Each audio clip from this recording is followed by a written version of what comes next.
Jake. Very nice to meet you as well. I'm glad to be on. We've talked a couple times before, but not on the record. Yeah, this is the real deal this time. This Sure counts. is. I was talking the other day about with one of the guys from Form actually, and we're just saying, that the family history behind your company is really cool. And I was just wondering if you could, would you mind telling us a bit more about that, and obviously your personal take on how that sort of influenced Made In and how things have developed over the years.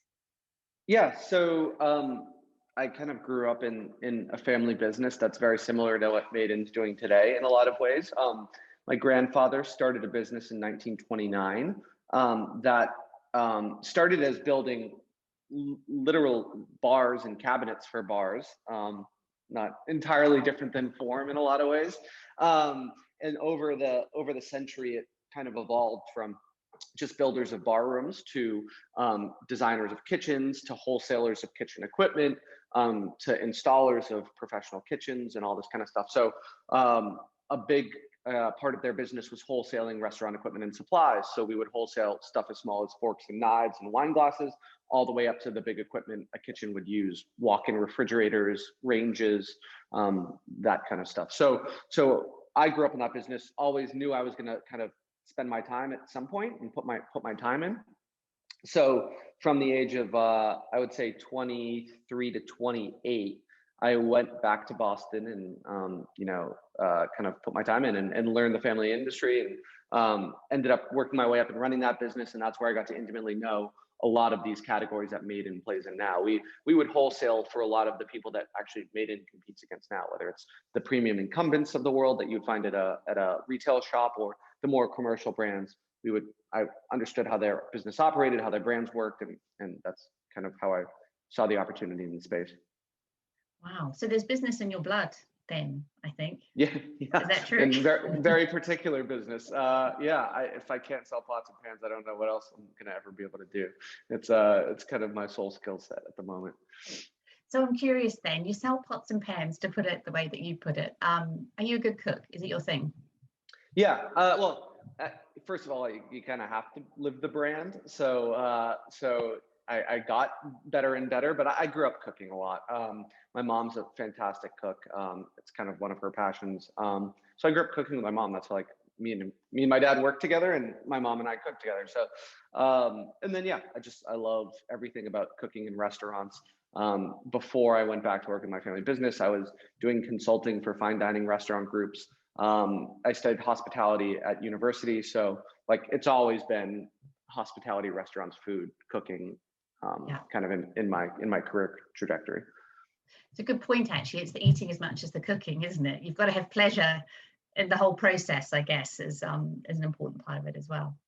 Exactly. It's the most fun part. I noticed one of the things that you talk about with your products was this idea of, professional kitchen tools for everyone. And it made me think, I mean, I can cook, but I don't love it. I think it's a bit of a chore, too many years of cooking for children and things. I probably shouldn't be saying that out loud. Tell me though, do you think I'd cook better if I had the right stuff? Because I certainly don't have the sorts of things that you guys sell. Is there one killer kind of product you'd say, yeah, have that, and you might feel differently about it? Well, it's interesting because I think in one of our business thesis, a lot of the people we compete against now make pretty looking cookware, but it's not the best performing cookware, right? It's made for Instagram. But at the end of the day, like, everything we make is a tool, and tools are made to get the job done in a better way, right? So it's like when you're buying a hammer, you don't look for the prettiest hammer necessarily, right? You need a hammer that's going to get the job done. But I mean, it's a crude comparison, but at the end of the day, like, we're making tools, and better tools allow you to do the job better, right? So for us, like, I think it's widely accepted by people that understand cooking and are passionate about that better tools can help you make better food. But I think what people underestimate is that better tools are also a lot more forgiving to a novice cook than cheaper, lower performing tools. So they're more consistent. They do what they're supposed to do. They're easier to execute a lot of techniques with if the tools are better.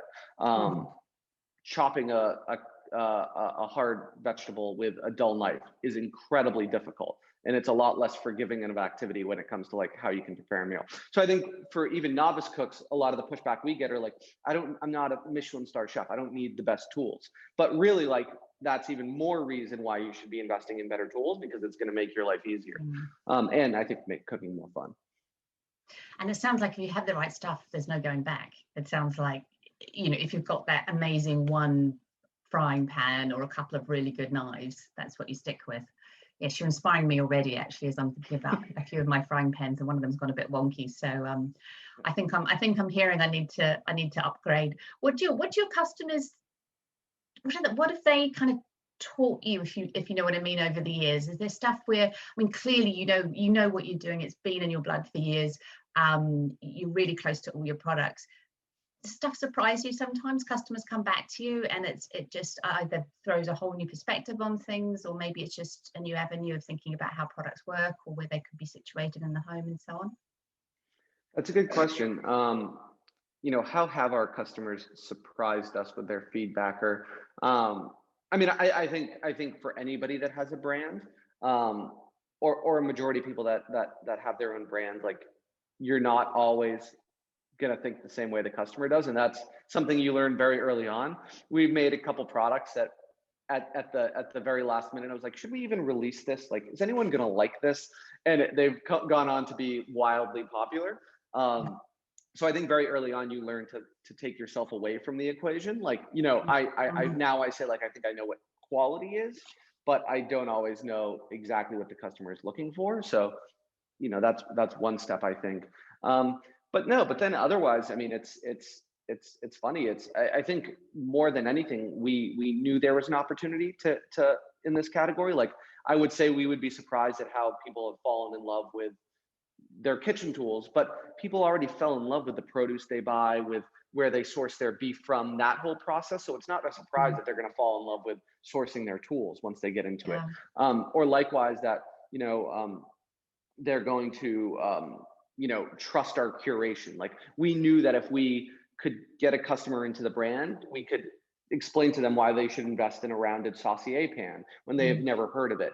And sure enough, like, you know, when we put that content on Instagram or do a recipe with it and explain why you should invest in this pan, they end up coming back and supporting the business and buying it. So I think more than anything, the customers just reaffirmed a lot of our thesis around the category, because there really wasn't a brand that captured a lot of hearts and minds prior to this. You've made me think too, as you're talking, you know, about the way people feel about your products. I guess at Form, we're in the business of people falling in love with the new kitchen. And quite often we hear people talking about, I've got the new kitchen, now I want the new everything else that goes with it. I mean, is that a cliche? Do people tend to buy a whole lot of new cookware when they have a new kitchen, or is it much more of a sort of an organic thing that evolves over time, do you think? It's a good question. And it's, you know, we actually have the data to answer that, which is cool. About half of our business comes from people buying big sets at once.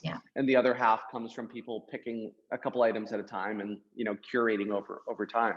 So it's about half and half. But the interesting thing about outfitting your kitchen is unlike apparel, where you have your shirt brand, you have your denim brand, you have your sneaker brand, and you're very dedicated to each one of those. And if your denim brand comes out with a shirt, you might say, like, no, I'm not going to buy that shirt. I already have my shirt brand. Kitchenware is very different. Nobody has any loyalties. So they would almost rather streamline with one brand, which is very good for what Made In's doing, because we don't have to steal from our competitors, customers for different categories. So, I mean, when people buy a set from us, the sets are bigger and bigger and bigger the more product we make. And they'd rather just streamline from one brand where they know it's going to be designed the same way with the same quality, and kind of get it all from one place, which I find very interesting and is a cool opportunity for us. Actually, it's kind of cool, isn't it? Because again, as you were talking about the different products and how they feel and so on, I started thinking about, if you get quite close to a cookware brand like Made In, presumably there's an ergonomic factor that actually they feel a certain way, knives feel a certain way, or I don't know, are there any telltale things about your pots, your pans, your knives and so on that almost, if we blindfolded you, Jake, would you know that you had your stuff in your hand? Is there anything that? I mean, actually, we our one of our product designers who's been with us from the beginning is from the UK, and his kind of imprint from a design aesthetic is on all of our products. But I mean, I think what we look to do from a product perspective when it comes to designing it is we look to take what's best in commercial kitchens and adapt it to the home. So we figure out the raw materials and the compositions and the ergonomics of what chefs are looking for, and adapt it to what would look good in your home kitchen, because more often than not, chefs don't care about the appearance of their tools as much as the functionality. So we try to make it, adapt to the home, but also, we are very much into utilitarian design, timelessness, a little bit of sophistication and elevation in design, but we are not chasing trends. We're not contemporary. We're not pop colors. It's more of a kind of utilitarian, timeless take on chef quality stuff.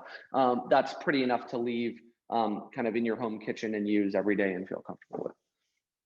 And it sounds, I'm getting the sense now of almost, buying an investment piece of some kind that, if in 50 years, there's no reason why you shouldn't still be using the same equipment in the kitchen, right? This is built to last. Yeah. You guys, you're making. I mean, that was our first like kind of pitch when we were starting the brand is like, why would you buy a $30 grass-fed piece of beef and then cook it in a $9 pan from IKEA that isn't designed for it, right? Like it makes no sense.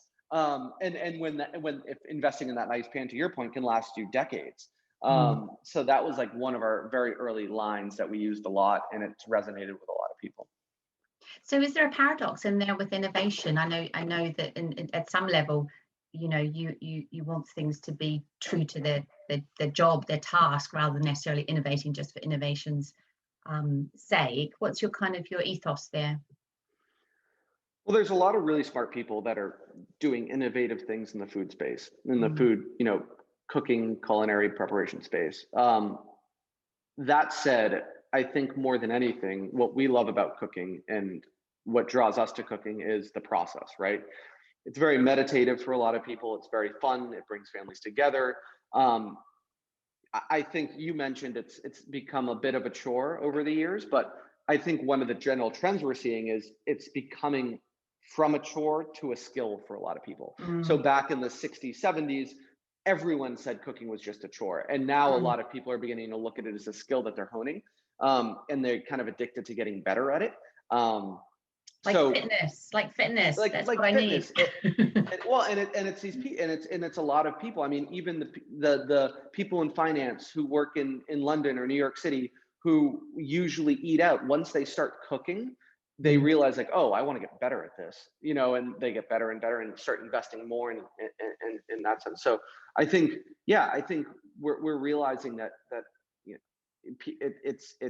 it's a skill people are looking to hone and invest in, and it's catching on. And so for that perspective, like we are taking the stance that use the tools, use your hands, use the process as you learn, and kind of take the meditative approach as opposed to taking something out, unwrapping it and putting it in some high-tech machine that like 5 minutes later pops out a meal. To us, that takes out and strips out a lot of the fun of the process. Do you have a kids range? Not yet. That's something we've gotten a lot of requests for. First of all, kids are starting to cook at younger and younger ages. It's a great way to bring parents and children together. We hear, I don't have kids, but we get all these requests from like these organizations that do children parent cooking stuff. We just don't have the resources right now to innovate in that respect and build that collection. I know they make these knives that cut, but they're not really sharp, and that always kind of boggles my mind how they do that. So I've got a lot to learn. The closest thing we came to a kids range is we had like sprayed the outside of one of our pans pop colors for a children's cooking school that we know. So, but that's very cool. We have to do that. Yeah. Yeah, it just occurred to me as you were talking. I was thinking about generations cooking together and households and so on. I suddenly thought, I wonder about younger ones using them. Then as you were talking too, I was thinking, well, maybe the point is for children is to learn to use proper tools. You get old enough and you use the right knife carefully, and you use the right pots carefully, and you get used to the weight and so on. But there is something quite cute about a kids range. I'll leave it at that, though. I won't push that any further, Jake. I'll let you do the innovation. But hey, look, it's been really, really nice talking to you, hearing a bit more about the business, and it sounds like things are just going from strength to strength for you guys. So, wishing you all the best with that.